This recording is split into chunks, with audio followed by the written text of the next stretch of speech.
இந்த முறை புதன்கிழமை அன்று வளர்பிறை பஞ்சமி திதி வந்திருக்கிறது. புதன் பகவான் என்றால் நமக்கு அறிவையும் திறமையும் கொடுக்கக்கூடியவர். திறமையாக செயல்பட்டு செல்வ வளத்தில் உயர்ந்த நிலைக்கு செல்ல உதவி செய்பவர். அது மட்டுமல்லாமல் புதன் கிரகத்துக்கு உரிய கடவுள் பெருமாள். பெரும்பாலும் பணத்தை கொட்டி கொடுக்கக்கூடியவர். இந்த நாளில் வந்திருக்கும் வளர்பிறை பஞ்சமி திதியில் வராகி அம்மனை பின் சொல்லக்கூடிய முறையில் வழிபாடு செய்தால் நீங்கள் இதுவரை வாழ்வில் எட்டிப்பிடிக்காத வெற்றியை எட்டிப்பிடிப்பீர்கள். வாழ்க்கையில் உயர்ந்த நிலைக்கு செல்வீர்கள். அதற்காக இன்றைய தினம் நீங்கள் செய்ய வேண்டிய ஒரு பரிகாரத்தை பற்றித்தான் இந்த வீடியோவில் பார்க்க போகிறோம். இன்று அதாவது ஏப்ரல் 2ஆம் தேதி மாலை 7 மணியிலிருந்து 8 மணிக்குள் இந்த வழிபாட்டை செய்வது சிறப்பு. முடியாதவர்கள் இன்றைய தினம் இரவு 10 மணிக்குள் எந்த நேரத்தில் முடியுமோ இந்த வழிபாட்டை உங்கள் பூஜை அறையில் செய்யுங்கள்.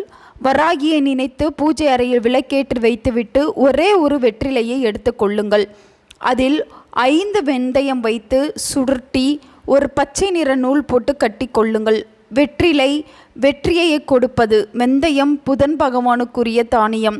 இந்த வெற்றிலையை அப்படியே உள்ளங்கைகளில் வைத்து கொள்ளுங்கள். ஓம் ஐயம் கிளியும் சவ்வும் வராகி வசி வசி ஸ்வாகா என்ற மந்திரத்தை சொல்லுங்கள். பணம் சம்பந்தப்பட்ட பிரச்சனைகள் எல்லாம் தீர வேண்டும், வருமானம் உயர வேண்டும், மேலும் மேலும் வீட்டில் பணம் சேர வேண்டும் என்று வராகியை உண்மையான நம்பிக்கையோடு வேண்டி கையில் இருக்கும் அந்த முடிச்சை வராகியின் பாதத்தில் சிறிது நேரம் வைத்து எடுத்து பீரோவில் வைத்தால் நிச்சயம் வீட்டில் இருக்கும் தரித்திரம் விலகி பணம் சேர ஆரம்பிக்கும். பணம் சேர தடையாக இருக்கும் அத்தனை எதிர்மறை ஆற்றலும் விலகி உங்கள் வீட்டு பீரோவில் பணம் சேரும். வராகி திருவுருவ படம் பூஜை அறையில் இல்லை என்றாலும் பரவாயில்லை. பூஜை அறையில் சிறிது நேரம் இந்த வெற்றிலையை வைத்துவிட்டு பீரோவில் எடுத்து வைக்கலாம். 5 நாட்கள் இந்த வெற்றிலையை அப்படியே பீரோவில் இருக்கட்டும். 5 நாள் கழித்து வெந்தயத்தோடு இந்த வெற்றிலையை எடுத்து கால்படாத இடத்தில் போட்டு விடுங்கள். வளர்பிறை பஞ்சமி திதியில் நீங்கள் செய்யக்கூடிய இந்த எளிய பரிகாரம் உங்களுக்கு வராகியின் அருளை பெற்று தருவதோடு புதன் பகவான் மற்றும் பெருமாளின் அருளையும் பெற்றுத்தரும். நீங்கள் வராகியை வழிபடும் போது வராகி முத்திரையை வைத்து வழிபடுவதன் மூலம் மேலும் அதிக பலனை பெற முடியும். அதாவது வராகி முத்திரை என்பது உங்களது இடது கையில் இருக்கும் கட்டை விரலை உள்பக்கமாக மடித்து கொள்ள வேண்டும். இடது கை ஆள்காட்டி விரலோடு வலது கை கட்டை விரலை இணைத்து வைத்து 2 கைகளையும் பின்னிக் கொள்ள வேண்டும். இந்த முத்திரையை கையில் வைத்து கொண்டு கையை இதயத்திற்கு நேராக வைத்து கொண்டு வராகியை நினைத்து கீழ்வரும் மந்திரத்தை உங்களால் முடிந்தவரை சொல்லுங்கள். கணக்கு என்பது கிடையாது. எவ்வளவு தூரம் நம்பிக்கையோடு இந்த மந்திரத்தை சொல்கிறீர்களோ அவ்வளவு பயன் உங்களுக்கு கிடைக்கும். வார்த்தாளி வார்த்தாளி வராகி தாயே நமக.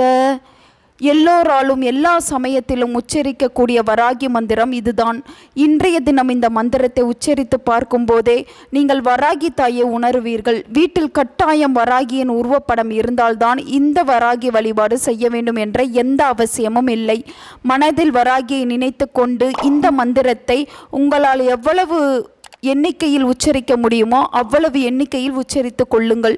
உங்கள் வாழ்வில் எதிரி தொல்லை இருக்காது, தீரா துன்பம் வராது, கண்டிஷ்டி விழாது, ஏவல் பின்னி சூனியத்தால் பாதிப்புகள் ஏற்படாது. உங்கள் வீடு வராகியின் அரவணைப்புக்குள் வந்துவிடும். நம்பிக்கையுடன் மேற்கண்ட பரிகாரங்களை செய்து வராகியின் அருளை பெறுவோம். உங்கள் நண்பர்களுக்கும் உங்கள் உறவினர்களுக்கும் இந்த வீடியோவை ஷேர் பண்ணுங்கள். அவங்களும் இதை பற்றி தெரிஞ்சுக்கிடட்டும். ஆன்மீகம் டிவி தமிழ் சேனலை சப்ஸ்கிரைப் பண்ணுங்கள்.